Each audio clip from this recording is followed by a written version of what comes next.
Does cost certification matter? I just received a comment on the video I published several months ago about homage watches. This comment started me thinking about the importance of watch certifications such as COSC. Stay with me as I explore this question and provide my views on how they influence a watch selection on this episode of Adventures with Time.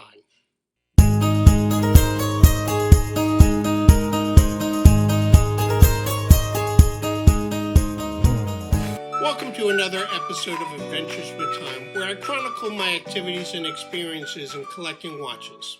Earlier this summer, I purchased the Pagani design homage watch of the Tudor Black Bay 58. I published a video where I reviewed this watch and discussed homage watches a bit. I'll leave a link at the end of this video. The viewer provided his valid thoughts on homage watches and stated that he only buys COSC certified watches. I questioned him why.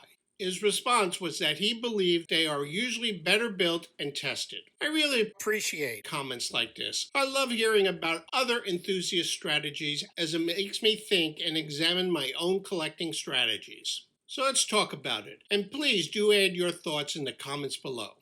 Rather than discuss the role watch certification plays in a purchase decision, specifically as stated by the viewer, that is, pertaining to COSC certification, I will consider the impact that any certification process has, whether internal or external to the brand.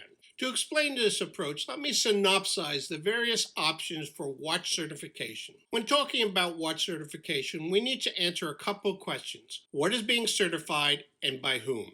COSC certification, which was a certification process mentioned in the comment, is the Swiss official chronometer control organization established in 1973. Now, is it chronometer or chronometer?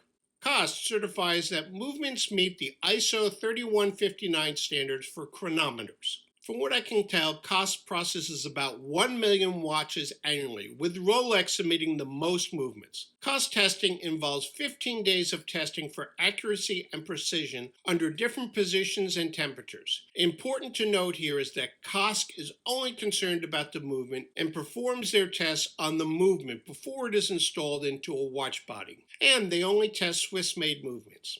In 2006, the Glashütte Observatory was established to test for chronometer certifications based on the German DIN 8319 standard. Hence, German-made movements can obtain a certification. Beyond certification testing for movements, the Federal Institute of Metrology was established by the Swatch Group in 2015 for what is known as METAS Master Chronometer Certification. Here, a watch, really its movement, must already be COSC certified, after which METAS continues with testing for magnetic resistance, water resistance, power reserve, and accuracy. Since METAS requires COSC certification, it follows only watches with Swiss movements can be METAS certified. Some brands like JLC perform their own testing to either ISO or DIN standards, rather than going through some independent testing organization. And some, like Rolex, perform additional testing once the COSC certified movement has been placed into a completed watch head. Rolex denotes their watches that have passed this additional testing as superlative chronometer, indicating the watch has undergone testing of precision, water resistance, power reserve, and winding efficiency. This precision testing covers 7 positions under which it must achieve a -2 to +2 accuracy. Then there is the Fleurier Quality Foundation, founded in 2001, which tests completed watches that are manufactured in Switzerland. Their criteria covers aesthetic and technical aspects, including materials and finish, and they require the movement to have gone through COSC certification. You can see that there are a variety of options and limitations when considering certification. Certain certifications are only available to Swiss-made watches. Some are confined to only the movement, while others pertain to the completed watch head and encompass additional features. What is one to consider with respect to certification when considering a watch purchase? Well, for what it's worth, here are my thoughts after looking at watches for several years, reviewing content from other watch enthusiasts, and a bit from working in an industry where I've undergone an external certification process. Although most of the watches that are and have been in my collection are what I would call affordable, I have purchased and performed hands-on review of several higher-end watches. Currently in my collection are the Tudor Black Bay 58, which is cost certified, and a 1975 Rolex Oyster Perpetual, which possesses a superlative chronometer designation. I've considered and inspected the Omega Seamaster Aquaterra, which has undergone the Metis Master Chronometer certification, and I've reviewed both the Glashütte Original CQ and Senator Panorama Date Moon's Phase watches, both of which undergo 25 days of in-house testing covering ISO and DIN standards for divers watches. Do I believe that certification means that a watch is of higher quality? The more appropriate question is whether a watch that is not certified is of lower quality than the one certified. Not necessarily. What certification means to me is that a brand has designed their watches to pass a specific certification and wants to prove that and use it as a marketing tool.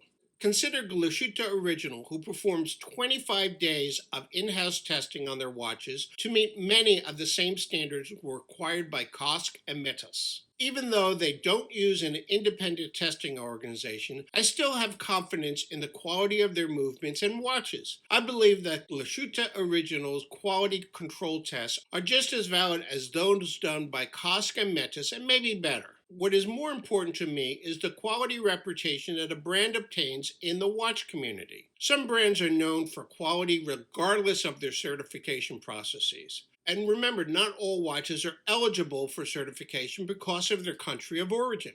Hence, I would not restrict myself from only purchasing certified chronometer watches. It eliminates some very high quality watches. However, I do have more confidence in the quality of a watch when the brand describes in depth their testing standards and procedures. The other question we should ask is how much quality is sufficient for a watch? This is an entirely different measure for watch enthusiasts. And of course, that depends on your collecting strategy. As I've stated in many of my videos, I enjoy experiencing different types of watches from a variety of tiers. Many use off-the-shelf movements from ETA, Miyota, Seiko, and Sellita, and I would not expect them to be certified. But that doesn't mean I can't enjoy the watch for what it is. I love wearing my Islander automatic diver, which uses the Seiko NH35 movement and has achieved, for me, an average accuracy of plus or minus 1 second a day. But accuracy, water, and magnetic resistance are just part of what goes into my appreciation of a watch. Aesthetics, style, and case finish are just some of the other quality and design attributes that matter to me. These are not part of any standard or organized certification. Some are subjective, and some, as within case finish, take experience to evaluate. To me, the bottom line on certification is that it is not a requirement for my purchase decision. However, it would be a positive for my decision. What about you? How do you consider certification versus internal testing versus other watch traits? Let's hear what you have to say in the comments below. Thanks for watching, and I'll see you in my next video.